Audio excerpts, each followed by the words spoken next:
Hello, and welcome to another fine episode of The Best Games Period. I'm your host, Jack Gardner, and with me this week is Daniel Jones. We are back together again after a little bit of a break for all of us. Jeremy Brown won't be here this week. And in case you were wondering which numbered episode this was, because I did not say it in the last couple sentences, and you forgot to read the title of the show, this is episode 59. And, yeah, we're going to be talking about Devil May Cry. Yeah. This is your pick this week, Daniel. You betcha. This was my favorite game for a while. After I played it, this remained my favorite game for quite some time. Until Half-Life 2 came out. Really? I actually did not know that. Yeah. All right. Oh yeah, this was like on my list of best games ever. It's still pretty high up there.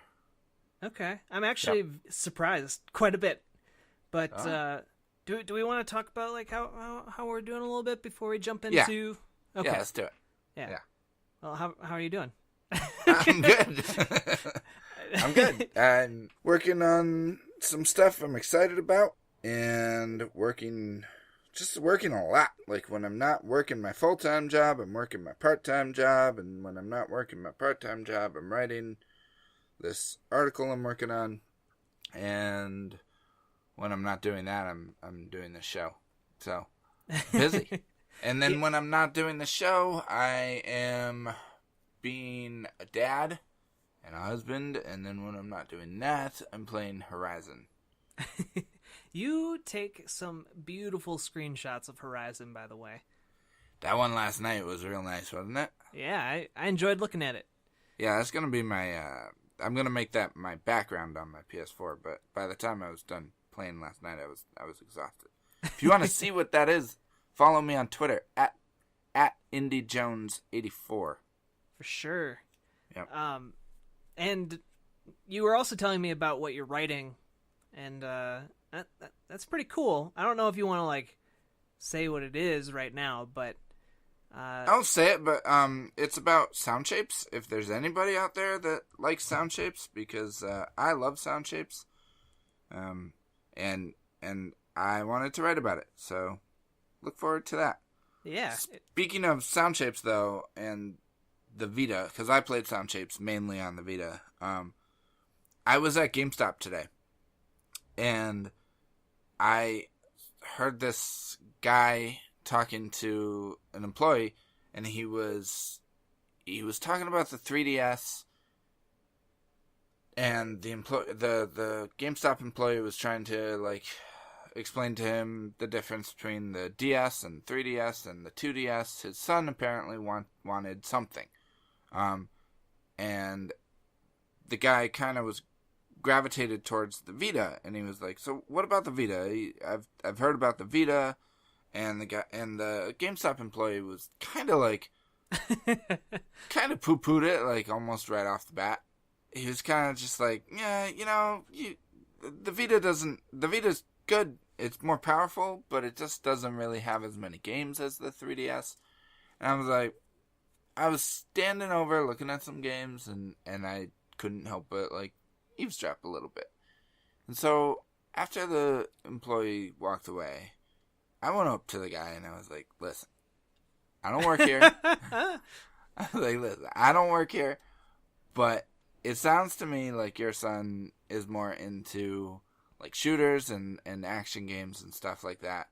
And he's like, "Yeah, that's kind of what he was saying to the salesman." I was like, "Get him a Vita, because he'll like it more than the 3DS, and it's awesome, and it has games." What are you talking about? The 3DS has Metroid Prime Federation Force. Oh, stop it! What better shooter could you possibly ask for on a handheld device? But like, and then he was looking at the because his son likes Call of Duty, of course. So then he was looking at the Call of Duty for Vita, and I was like, "Don't get that though. That's awful." So I pointed out Killzone Mercenary and said that was really good, and I said Uncharted's also really good, but I was like, I didn't continue from there because he was just kind of like, awesome. I think he had kind of made up his mind that he was going to get a Vita. But he wanted to feel better about it. What? But he wanted to feel better about it. Yeah. But, like, what the heck, GameStop kid? Like, first of all, the Vita's probably selling for more at GameStop right now than the 3DS. I'm not sure. Maybe it's not. But, man, Vita's got some great games on it. So, shut your mouth. To be fair, the GameStop employee was not wrong. The 3DS does have a bigger library, and it's actually continuing to get support, which is nice. But you weren't wrong either. The Vita has some great games on it. It does. So, whatever. So, how's your week been? My week has been interesting, we'll just say.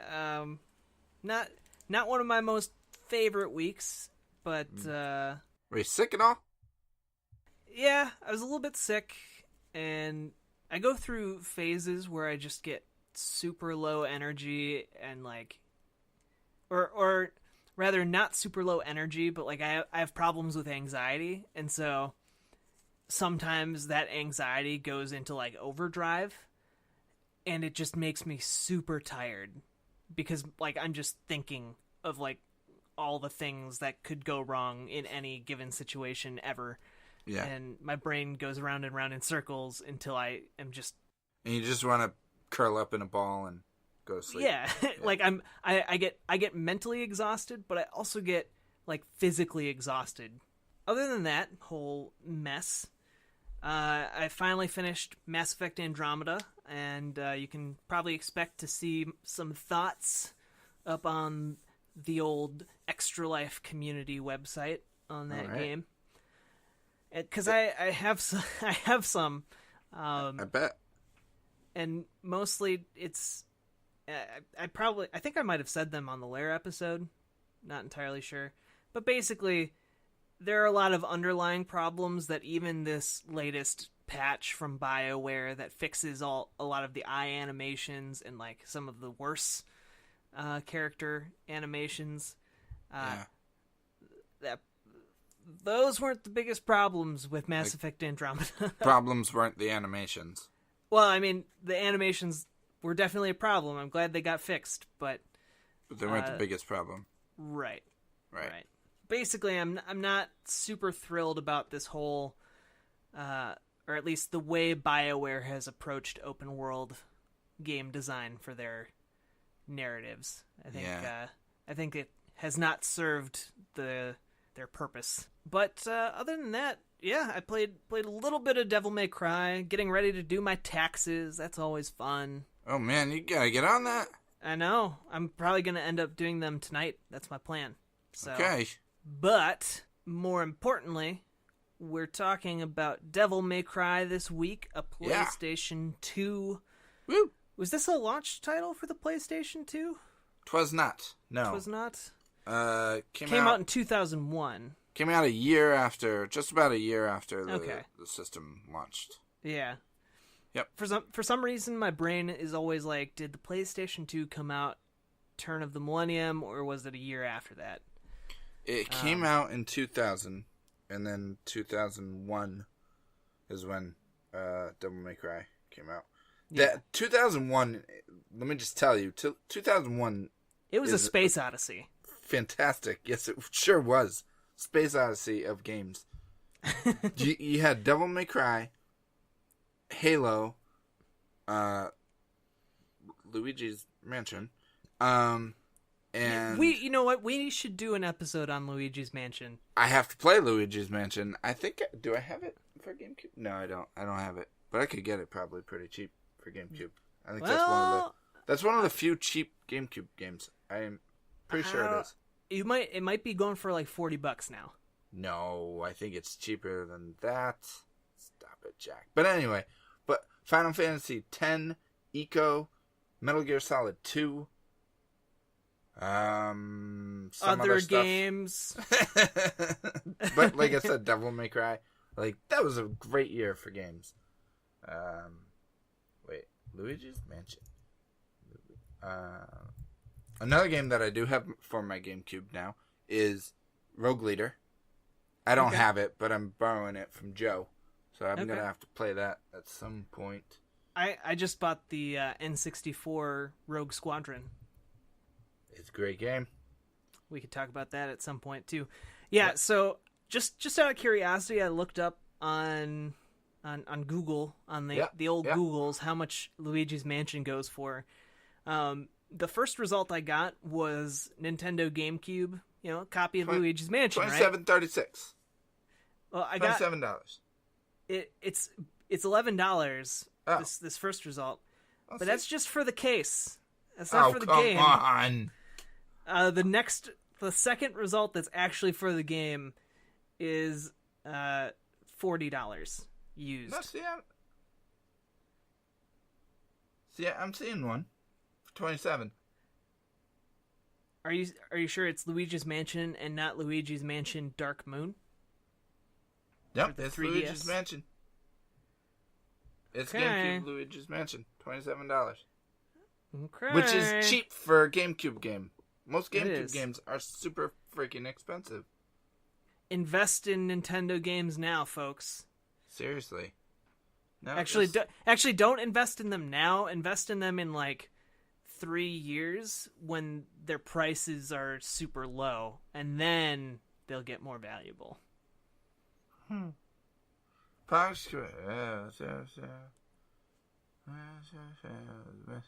I mean, this is the whole game. Okay. $27. Yep. All right. I believe you.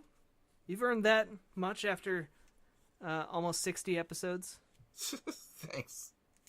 But anyway, the marquee game of 2001, in my opinion, was probably Halo, actually, but also Devil May Cry. Devil May Cry. So, I played Devil May Cry in 2001, right when it came out. I had been anticipating it. I'd always kind of been curious about Resident Evil. Devils, yes. Ignore me. The Resident Evil series, I'm going to. Okay. And I had read a bunch of previews of Devil May Cry and seen that, it's... Also, Jak and Daxter came out in 2001. And saw that it was originally going to be Resident Evil 4, and it was going to be on this boat, and then they brought it into this castle, and then they started integrating,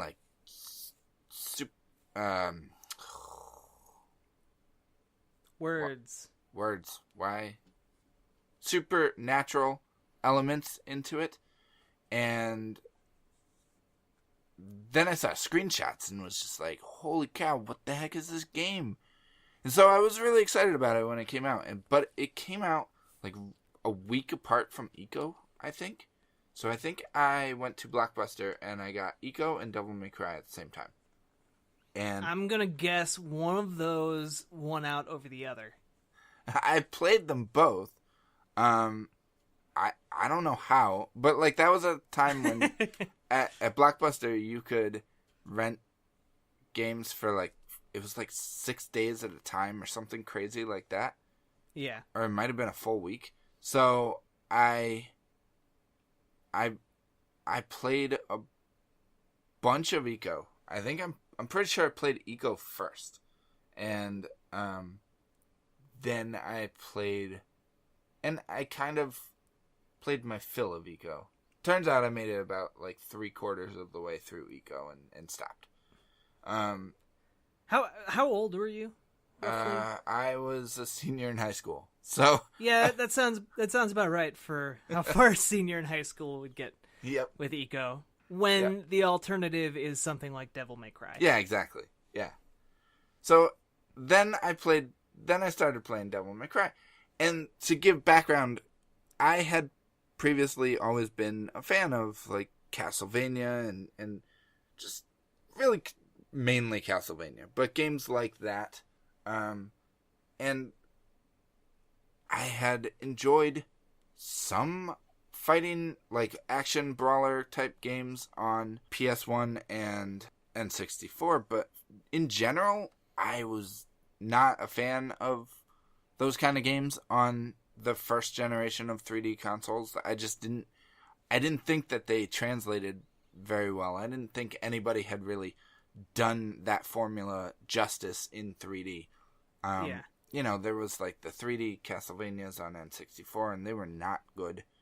There were to say the least. Yeah, there were a few other games, you know, like Soul Reaver, which was fine, but like it wasn't quite the same as Castlevania. It was more in the vein of kind of a Tomb Raider type thing. You know, I didn't think of them in the same category.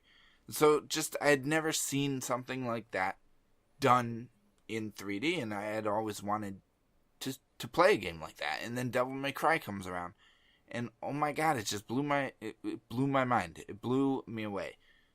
And I think I always attributed it to the fixed camera. I know that people have gripes with the fixed camera now, and that, you know, in some ways it hasn't aged super well. But at the time, those kind of games in 3D had always utilized a camera more like Tomb Raider or Mario 64, where the player had control over the camera and could direct it where they wanted it to go.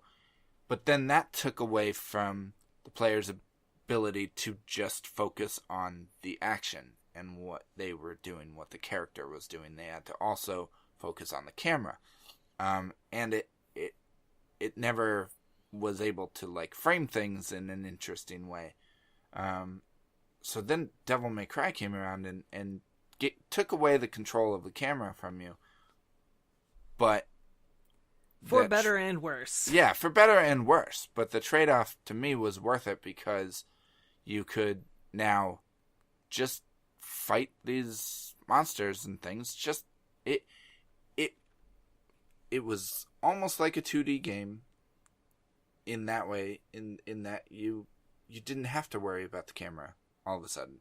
And you could just play and just fight. And just focus on your combos and focus on the actual gameplay and not babysitting the camera. And it, like I said, it framed it all typically in pretty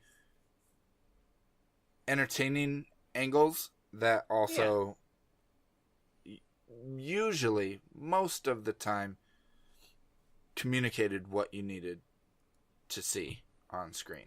It only got really tricky if you started fighting on or really close to kind of one of those invisible camera dividing lines, where it was almost like it shouldn't be transitioning, but it would transition between the two as you're trying to fight.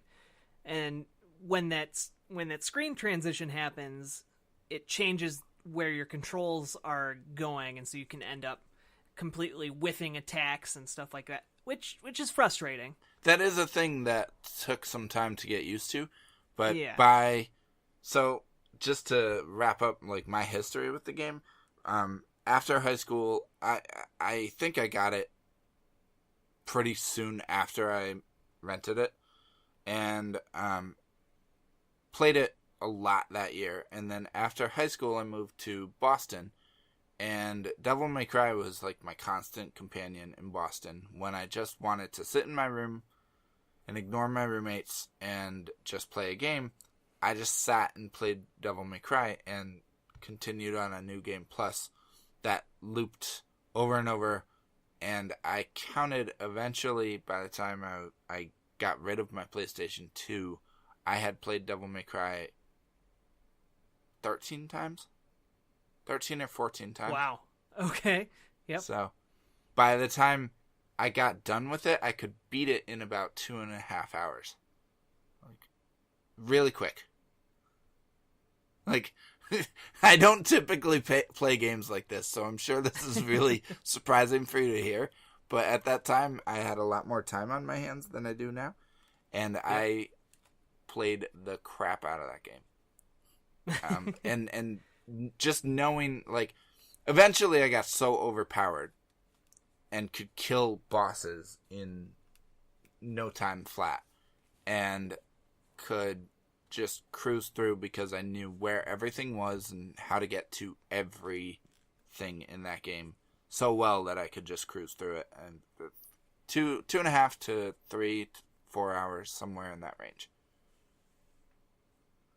So that's pretty incredible, actually. So that's it. Here's what people should know about Devil May Cry. It's a hard game. Yeah. Like, if you don't know what you're doing, this is the kind of game that will shank you. Like, granted, it's not as hard. It's not as hard as some games out there, but it can still mess you up pretty quick if you're just kind of mindlessly not paying attention or not really absorbing what the lessons the stage has taught you so far. Yep. Yeah, it's not as hard. I don't find it to be as not unforgiving, but not as challenging as Devil May Cry 3. But it's hard. Yeah. But what I always liked about it, also, as somebody who's not a fighting game fan, I eventually, played other games in that genre, like Ninja Gaiden. I really enjoyed Ninja Gaiden on the Xbox, and later Devil May Cry's, and like Bayonetta.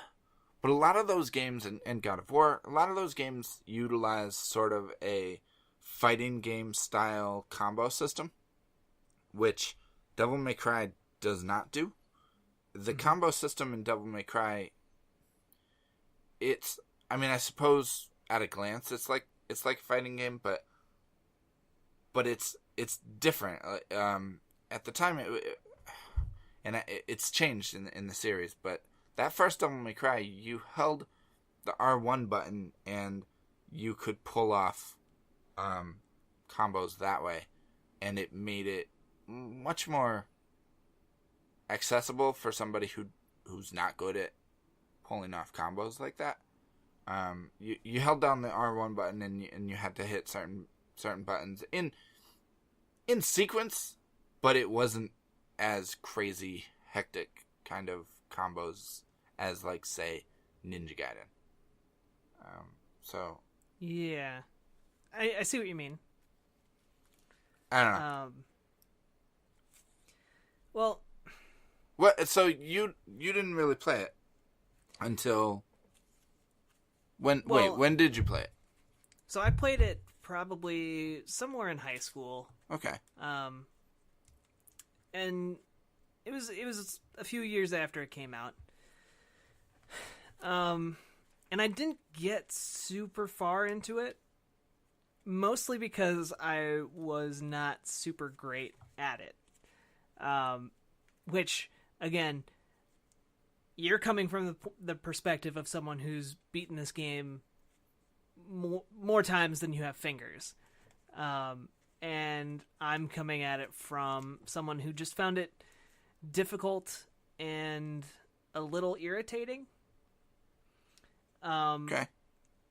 And so, setting aside the gameplay, which I think the gameplay is good, especially if you put it in the context of a 2001 action game. Yeah. Everything else about Devil May Cry rubs me the wrong way, except that there are some parts of it that, like, I genuinely love. Like, when it is operating at its cheesiest and at its, like, peaks, yep. Devil May Cry is wonderful to, like, just watch and experience. But there are so many valleys between those peaks that dip down so low. There's a couple. There are more than a couple. Let's just get into the story a little bit. The story is a very, very, very, very, very, very, very loose adaptation of Dante's Inferno. Yeah. And basically, Dante, and again, when I say very loose, basically take a couple of the tropes from Dante's Inferno and then name some of the characters after characters in Dante's Inferno, and then throw the rest of Dante's Inferno into a fire, because that's about as much as you need. Dante is the son of a demon soldier who turned on the armies of the underworld and protected humanity from a giant demon invasion. And his name was Sparda, not Sparta. Yep. And Dante's his son, and he's mad at demons because, of course, in retaliation, demons killed his dad and his mom and his brother, or at least, like, that's what he thinks. Yeah. And a lot of this is stuff we learn throughout the game or in future games. So if you take it just as Devil May Cry, that there's not that context, really. All that happens at the beginning is there's like a title scroll with some background information about this. There's a big evil guy named Mundus who's resurrected, and he's going to invade Earth.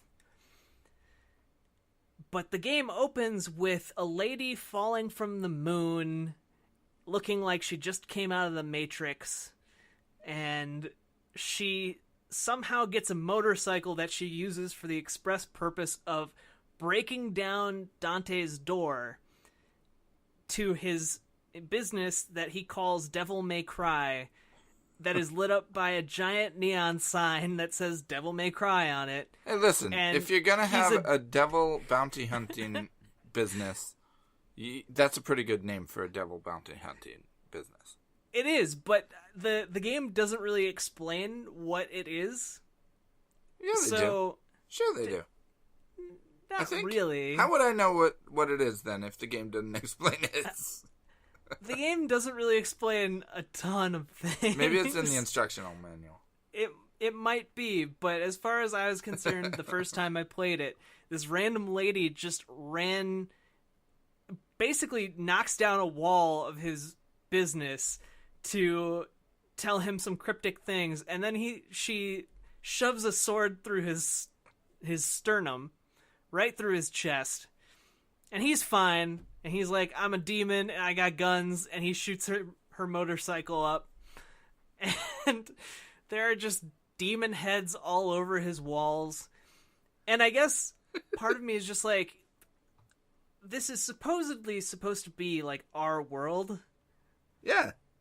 But I guess I'm just at a loss as to, like, where, like, there's nothing that establishes, like, oh, demons are a huge problem in this world. That, like, I guess they must be, because he's set up a business to hunt them, but, like, there's not, like, an opening scene that shows that he's a demon hunter or anything. He's just chilling in this really crappy shop that's just, like, strewn with empty bottles and stuff. But the thing about Devil May Cry is none of the nitpicky story stuff actually matters. Right. Because as long as it's operating at a certain level of cool, you can let everything slide. It's like a Zack Snyder movie. Exactly. The problem is there are so many road bumps that knock it out of that sweet, cool spot it needs to be in. What are you talking about? Like, for example, there's the famous scene at the end, like towards the end of Devil May Cry, where he's in a cathedral and he's holding Trish, the lady who jumped out of the moon. I know he's what you're going to her say. Body, I almost cried at that scene, all right? Which, you have to admit, in retrospect, is pretty funny. But he's in this cathedral, and the game's trying to be super dramatic, and he yells out a line.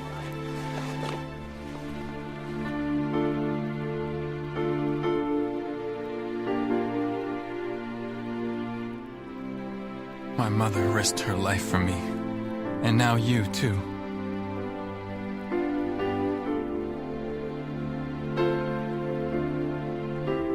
I should have saved you.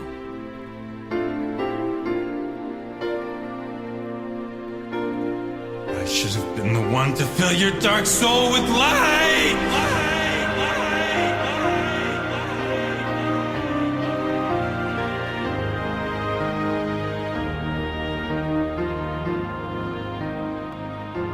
But he's like screaming into the heavens, but like not like good screaming. It's like phony actor screaming.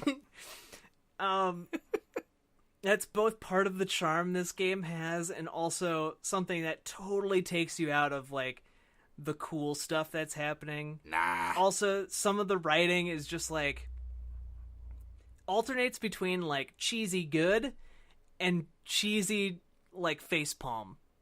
Like some of Dante's one-liners are just terrible. And it's really hard to just like roll with this guy being super cool when he's the entire game is trying so hard to be cool. Like it even has that early 2000s, late 90s like crappy rock soundtrack. Do you know what I'm talking about? Oh yeah, the soundtrack sucks. That's one thing that I genuinely dislike, and I did even like, at the time.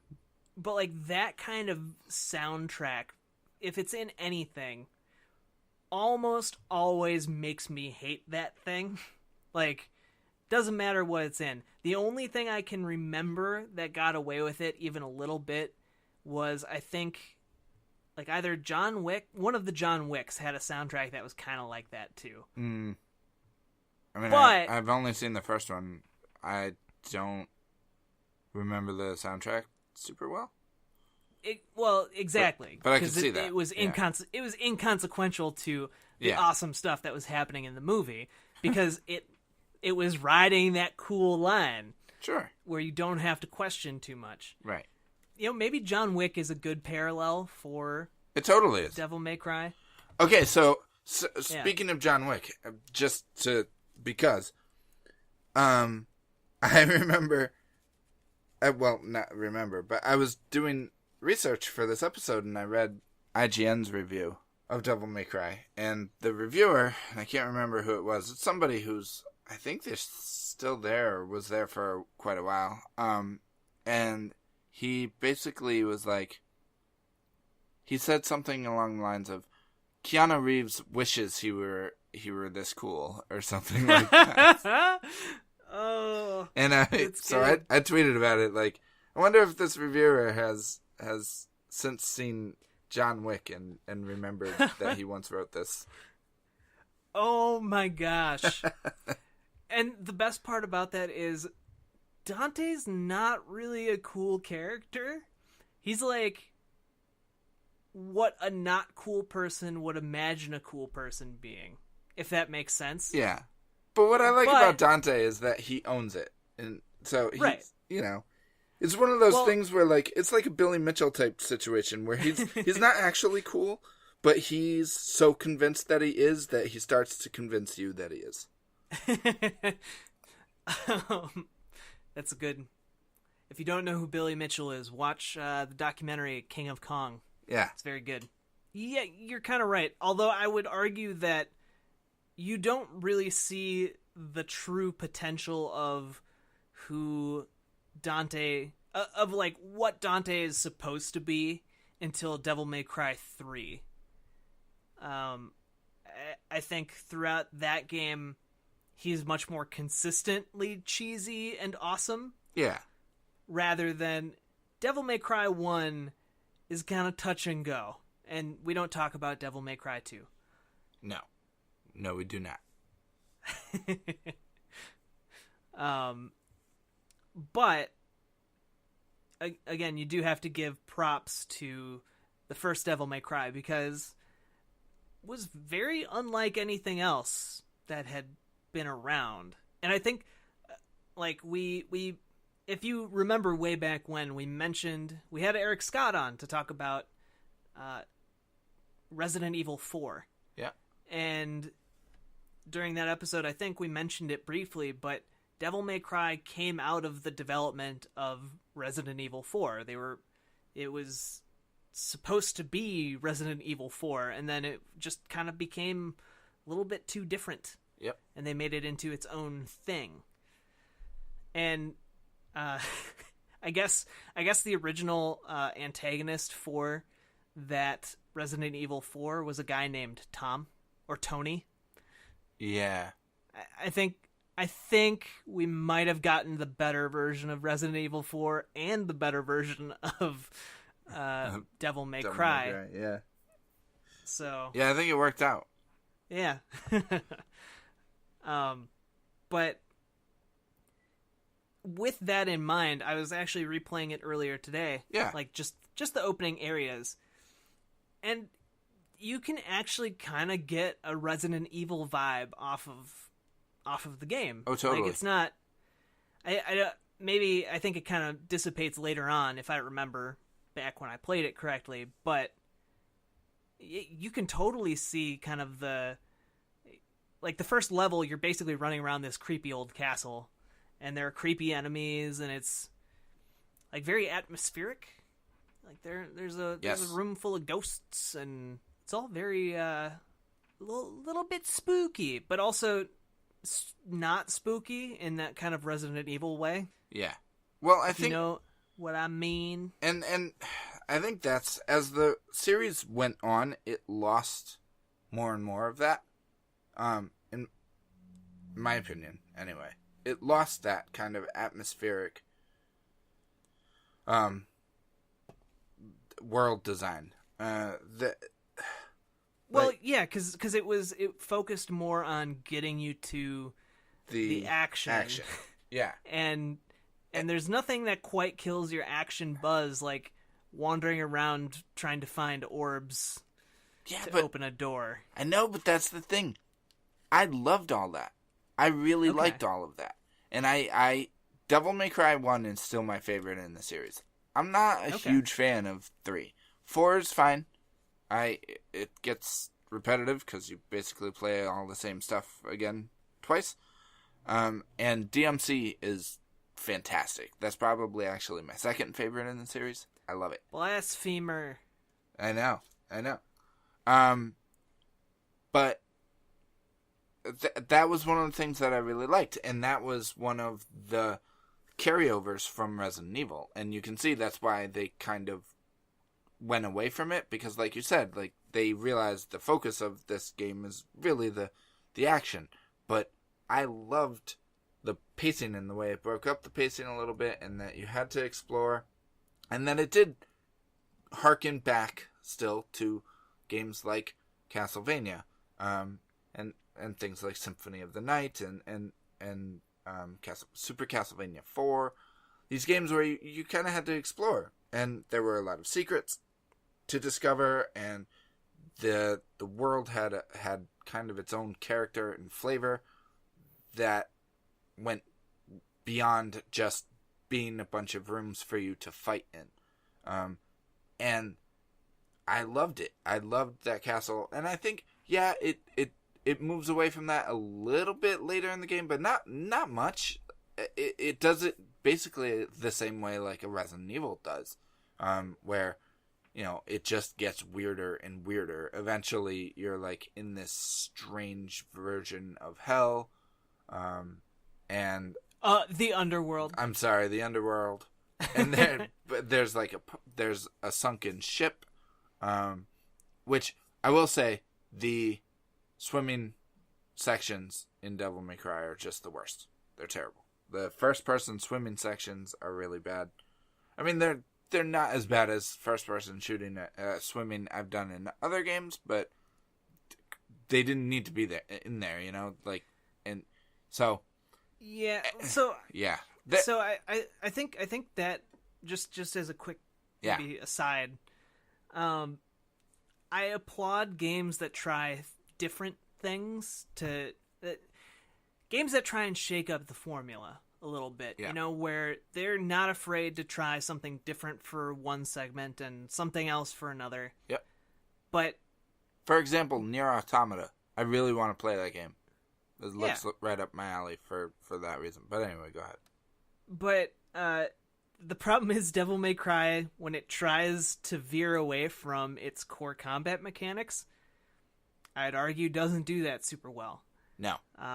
And it ends up being more irritating than anything because it disrupts that kind of battle trance it tries to kind of get you into. Yep. And I think, and it's still present to a large degree now, but I think the early 2000s, there was a really heavy emphasis on your game can't just do that one thing. It has to also have a water like every game has to have a water temple like level where there's like swimming and junk, or like you gotta be doing different things all the time. You can't just rely on your core combat mechanics. That's silly. Yeah. But so that might slightly be a product of the time, but at the same time, you know, I'm glad now, looking back on it, I'm glad there was that kind of creative bravery to try new things. And I think there's at least a little bit less of that now in a lot of games. Yeah, there definitely is. I mean, and that's part of why Devil May Cry maybe hasn't aged as well as some of the later entries in the series. I do can I just say I don't think this game has aged well at all. Oh, stop it. No, so I think the core combat is still as good as it was. Everything else has aged so terribly. Like, our vision of what a cool guy looks like in 2017 is so not what it looked like in 2001. Like in 2001, Dante was a cool guy. Like, the game didn't have to try nearly as hard as it did to try and convince people that he was cool. In 2017, Dante is not a cool guy. And there are just like a lot of tropes in Devil May Cry that will, I think, to a modern audience, have them kind of rolling their eyes a little bit or a lot. Yeah. Sometimes in a good way, sometimes in a not so great way. Sometimes in an endearing way, other times in a I'm very frustrated with this kind of way.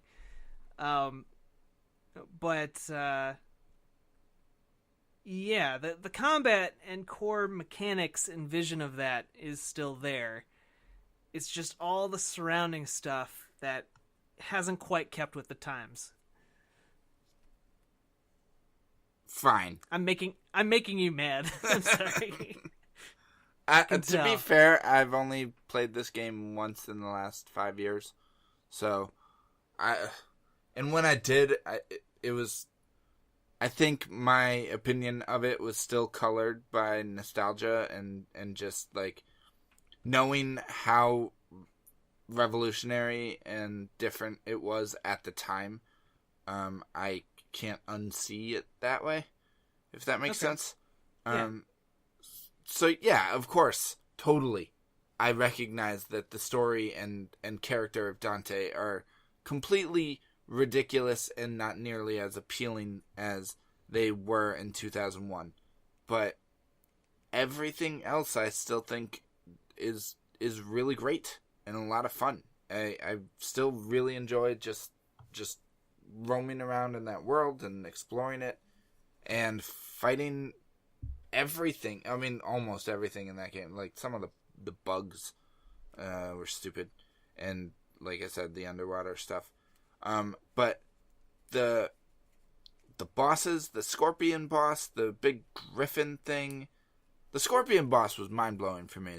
Because it was the first time in a game that you could land on an enemy and use that as a strategy. The boss fights against Virgil, your brother, Spoiler. Yep. Sorry, spoilers. We spoil stuff. It's a very old game. So, and then like those, like that'll make a difference to the people who complain. Yeah, those sword fights against Virgil were awesome too because they felt like real sword fights. It felt like you were really having a sword duel with him. The scenes where the friggin' scorpions chasing you, I love those scenes. Those are great. That's also a precursor to Resident Evil 4, with the boulders rolling behind Leon. Like, all that stuff, it's still a lot of fun to toss enemies in the air and juggle them, and turn into the demon form, and I love that game. I get it, but just for me, it's still a lot of fun to play. Is this where you say you think it's the best game period? This is where I say, of course, it is a best games period. Absolutely. Yeah, I'm gonna say no on this one. I recognize it has its place historically, but it's just I think of it less as groundbreaking, less as breaking new ground, and more as like that really, really good B action movie that came out 30 years ago that like almost no one has seen, and like you break it out and it's really good, but it's also like it's not a Mad Max Fury Road good. It's just one of those like really solid action movies you weren't expecting. Do you like any games in this genre? I might. I'm just saying, I think that since Devil May Cry came out, there are games that have done cool a little bit better, and that there are also games that have done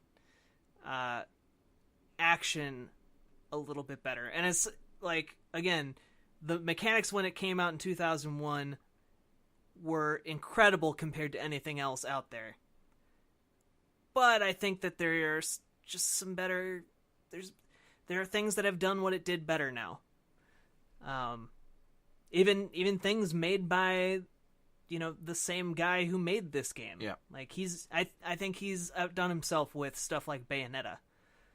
Hideki Kamiya. Yep. Or as he's known, Cranky Guy on Twitter.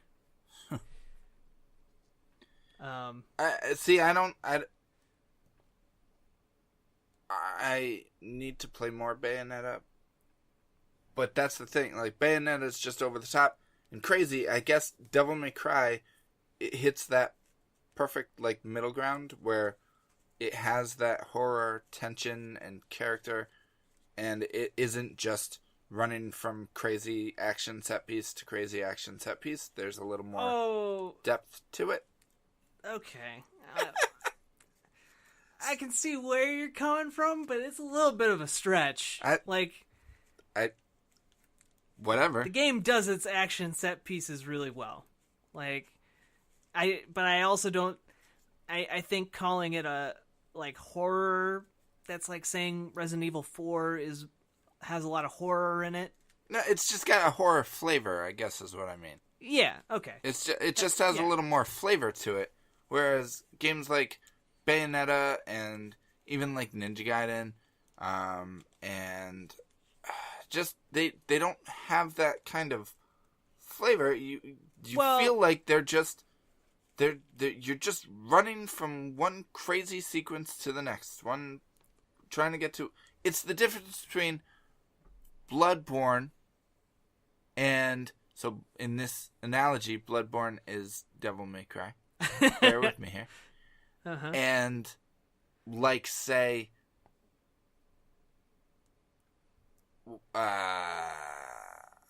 Yeah? Yeah. Go on. Well, Uh-huh. now I'm trying to think of a game in that genre that doesn't have a This lot is a of good analogy so a far. lot of character in its environments. Yeah, you're really knocking it out of the park. I guess I love Salt and Sanctuary, so I don't want to say Salt and Sanctuary. Dark Souls 2? Dark Souls 2 is a game we could talk about on this show. Oh man, never mind. Just scratch that analogy. Whatever. It's just there's more flavor and character to Devil May Cry than other games in that genre. In my opinion, I think it's but whatever. Just different flavor. Yeah, different I guess character. maybe I just like that flavor better. All right. Yeah, and that's fine. And that's More that vanilla, and I appreciate the subtleties of vanilla. I don't need this crazy Stephen Colbert Americone Dream bullshit. Whoa. Don't you badmouth that flavor of Ben and Jerry's. It's actually delicious. That is one of my favorites. It is very good.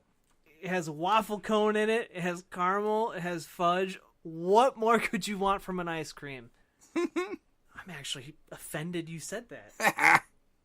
So, while we might have differing opinions, I really want to bring back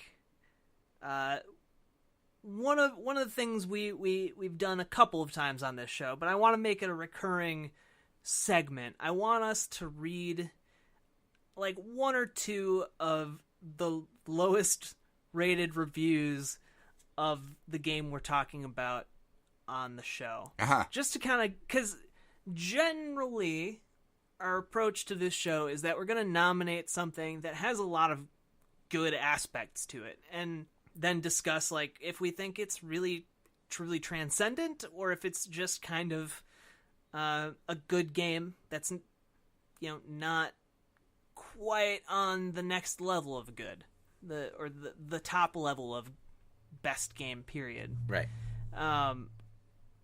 And as a counterpoint to all of that kind of glowing praise, it's nice sometimes to present the other side, the people who truly despised the game we're talking about. So we went to Metacritic and we found a couple of the lowest 1-star reviews left for Devil May Cry. Well, from user reviews. User reviews, not critical reviews. But there are, we want to give voice to everyone on this show. Yeah. Even those who might disagree with our stance. So let us hear the fine critiques from these 1-star reviews, Daniel. Okay, well, this guy gave it a 0 out of 10. And his name is Anonymous. And he reviewed it. Yep, Anonymous. He reviewed it December 16th, 2001. So, that's, that's back in the day when this game still hadn't aged yet. Yep. And he said, he or she, said, I was totally, all caps, turned off by the extremely show-stopping camera angles. This is virtually unplayable game to my opinion. I feel so sorry to have bought that one. Exclamation point. So, Anonymous's main complaint was with the camera angles and how they were show-stopping. And to be fair, like in certain circumstances, not wrong. Yep, sure. But also, the game is not meant to be played really outside of a certain radius within the center of the screen. Well, just move to the next screen. Like, if there's enemies on the next screen, just go there. Just go. Anyway. I think that it's just there, like, around 2000 and 2001, there were just a lot of competing ideas of how to properly, and I say that in air quotes, properly, create a 3D game. Yeah. And to a large degree, a lot of people fell into the Mario 64 camp. Yeah. Of players should always have control of the camera, largely because Mario 64 came out first. Right. And just that's what people became more used to. Right.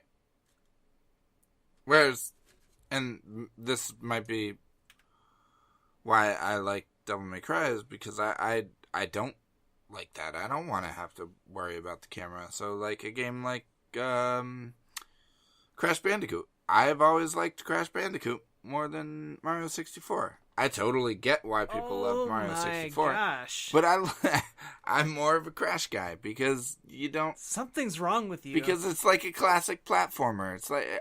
What I like about platformers is not running around collecting junk.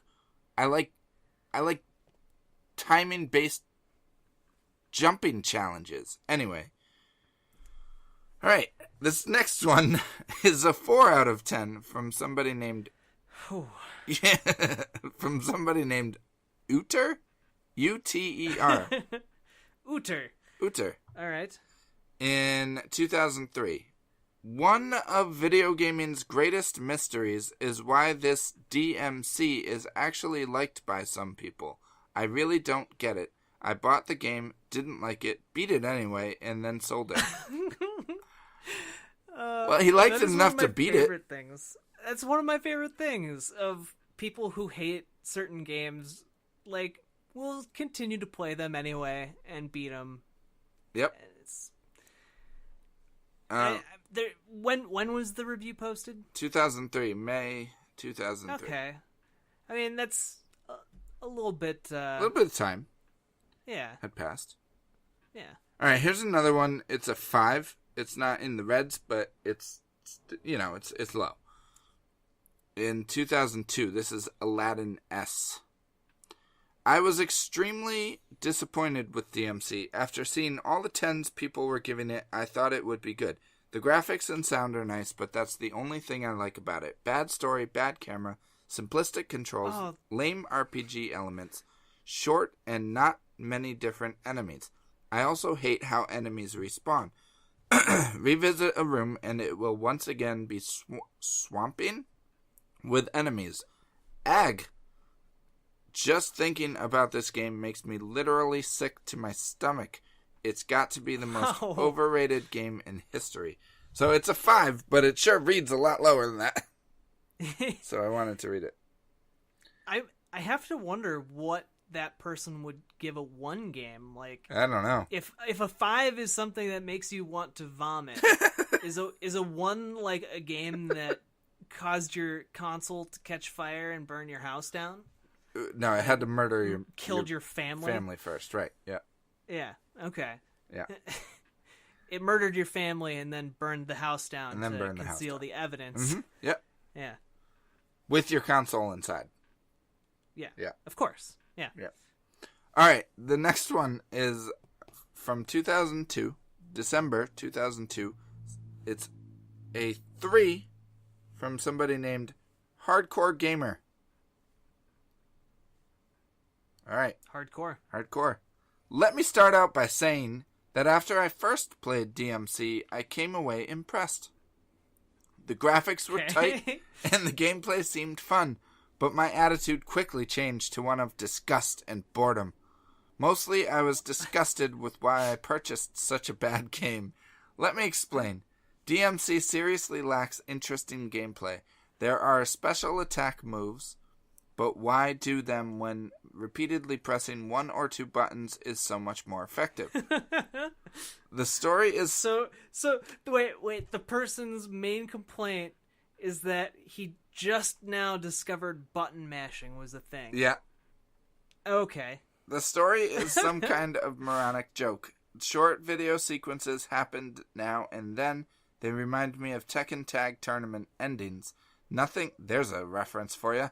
Nothing ever really happens, and none of them link together to form any kind of cohesive story. Sorry to say it, but if you like DMC, you are probably relatively new to gaming or easily entertained. Go f*** yourself, Hardcore Gamer. Like, I was with you. Like, I can totally understand all of your complaints. It's fine. You know, and yes, the story is terrible. Of course it is. It is a moronic joke. That's kind of part of it.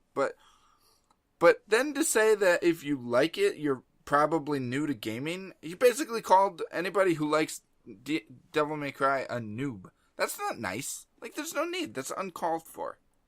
To be fair, he's pretty right about the easily entertained part.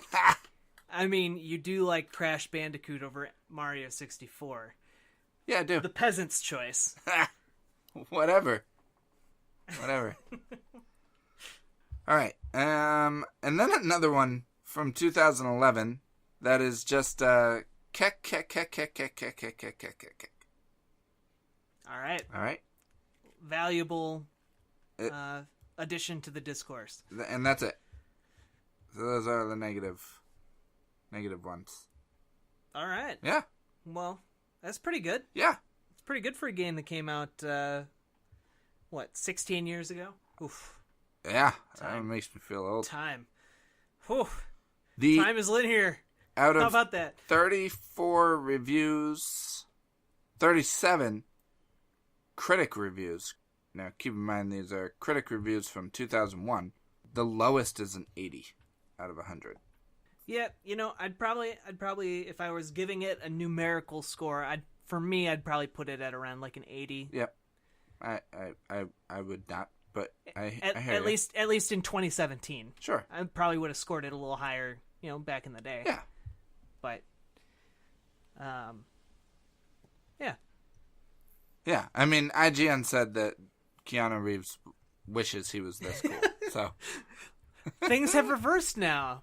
Now Keanu is back to being the coolest thing ever after The Matrix and his subsequent decline in coolness. yeah. Constantine. Whew, Yeah. the Lake House. Oh, gee. Oh, God. What if Keanu Reeves played Dante in a Devil May Cry movie? I mean, you could argue that that's what John Wick is. Yeah. But, basically, without the demons. He's a little too old at this point, maybe, to play Dante. Yeah. He could play old Dante. It'd be like a time travel thing. Yeah. Yeah, there you go. All right. Now that we're to the end of the show, I wanted to mention that we had done... Oh, no. Never mind. Cut that. We're not What? doing polls. Huh? Right. Never mind. Yeah. Sorry. Yeah. All right. So, Jack, Daniel. thank you for joining me tonight for episode 59 of the Best Games Period. You're welcome. And thank you, good listeners, for joining us and sticking with us through the last couple of weeks of our April Fool's episodes and honorable mentions.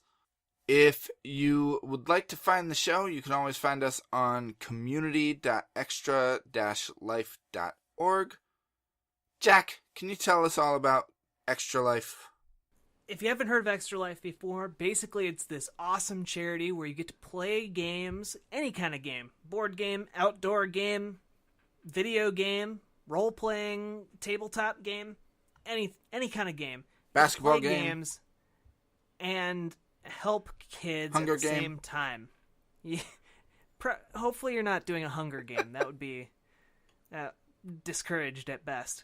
But yeah, you get to play games and raise money for sick and injured kids in Children's Miracle Network hospitals all across the United States and Canada. It's really awesome. Who doesn't like playing games? Who doesn't like helping kids? It's a win-win. So head over to extra-life.org to learn more or sign up. And when you sign up, you can actually choose which Children's Miracle Network hospital you want to support. And 100% of everything you raise goes directly to that hospital to help sick and injured kids. So you know where your money is going, and all of it is going to the hospital to help treat kids. Amazing. And you can also kind of participate in the community. There's a thriving Extra Life community over on community.extra-life.org.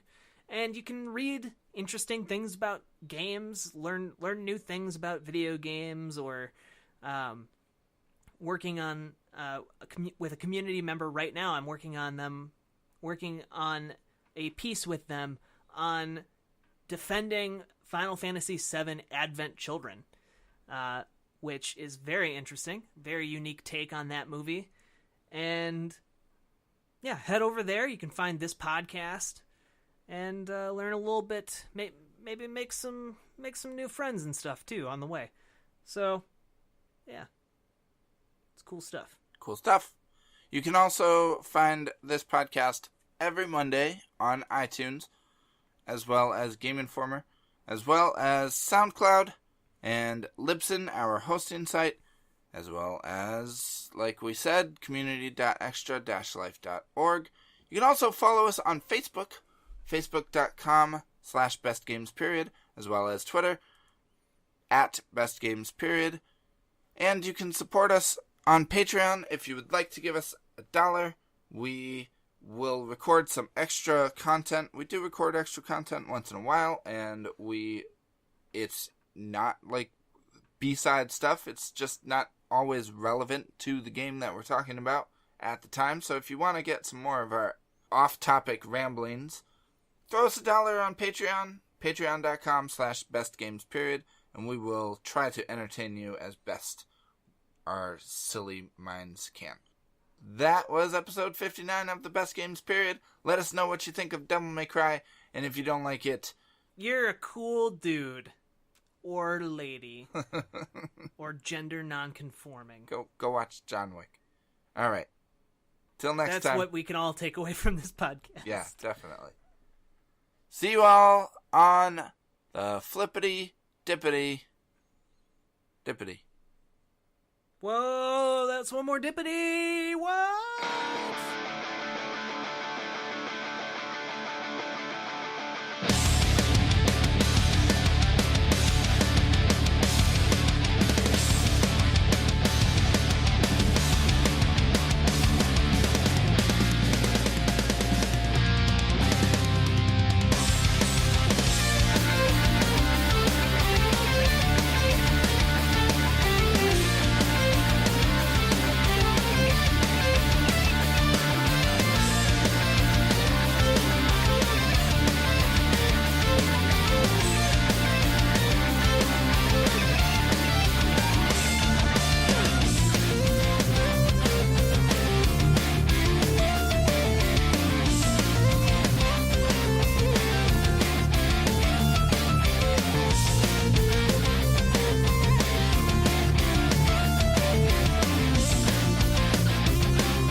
I could have been the darkness in your light.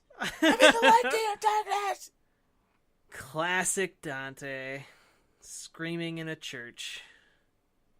No, it was like, I should have been the light that filled your soul, your dark soul with light. Yeah. Yeah. Or something like that. Because light echoed Like through the church. Right. I should have filled your dark soul with light. Or I should have been the one to fill your dark soul with light. Yes, that's it. Jack, you got it. Yep. It's like I haven't played this game 12 times or something.